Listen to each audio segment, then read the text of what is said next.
इस बात की हकीकत से मुंह नहीं मोड़ा जा सकता कि देश में रोजगार की कमी है। रोजमर्रा की चीजें महंगी हैं, सांस लेने को साफ हवा नहीं है, पेट भरने को शुद्ध भोजन नहीं है, प्यास बुझाने को साफ पानी नहीं है। आखिर ऐसा सब क्यों है?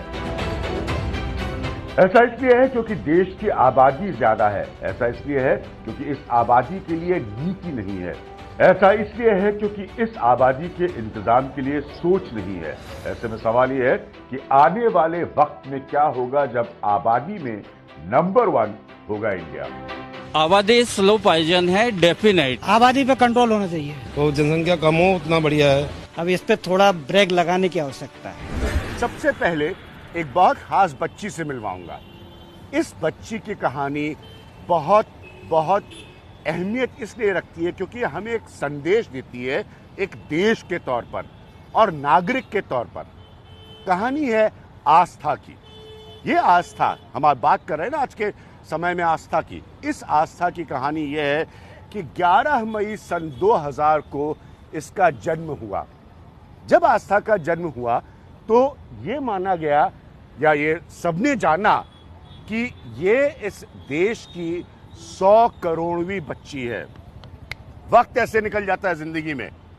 ये बच्ची अब 20 साल की है और क्या ये बच्ची हमसे बात करते हुए ये बात कहेगी कि ये चाहती है कि इस देश में कोई 200 करोड़वां बच्चा पैदा हो, 25 साल से कम की उम्र की इतनी बड़ी आबादी हो।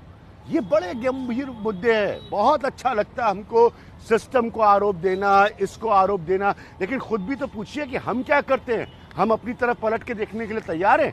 सिस्टम तो नहीं कहता हमसे आबादी बढ़ाने के लिए।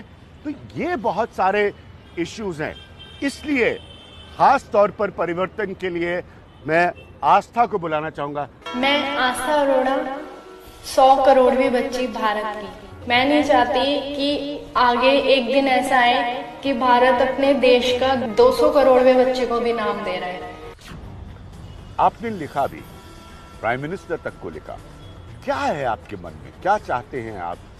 लोग मुझे कहते हैं कि आप ये चाहते हैं कि आप 100 करोड़वीं बच्ची थी लेकिन 200 करोड़वां बच्चा नहीं बनना चाहती। नहीं बनना चाहिए। क्या लिखा था आपने एग्जैक्टली प्राइम मिनिस्टर? मैंने उस टाइम पे प्रधानमंत्री जी को ये कहा था कि हमारे देश में सबसे बड़ी प्रॉब्लम ही जनसंख्या है।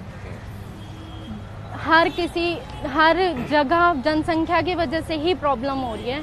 हम कहीं जाते हैं, कहीं आते हैं, या फिर कहीं कुछ भी फैसिलिटी वगैरह किसी को प्रॉपर नहीं मिल पा रही है, सिर्फ और सिर्फ जनसंख्या की वजह से सभी को दिक्कत हो रही है। तो हमारी कंट्री का सबसे बड़ा इशू अभी पॉपुलेशन होना चाहिए, ना कि और कोई इशू। देखा जाए तो कोविड भी सबसे ज़्यादा इसी वजह से फैला है क्योंकि हमारी कंट्री की पॉपुलेशन बहुत ज़्यादा है। तो यही वो सफदरजंग अस्पताल है जहां 11 मई सन 2000 को आस्था का जन्म हुआ और उसके बाद एक अच्छी बात करने का मुद्दा रह गया। राजनीति भी इसके ऊपर थोड़ी बहुत होती रही।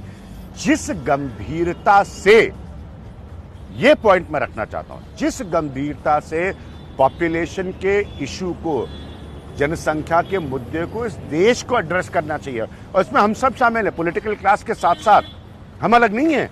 वो नहीं हो पाता। कब तक हम आधे अधूरे काम करते रहेंगे जनसंख्या के मसले पर?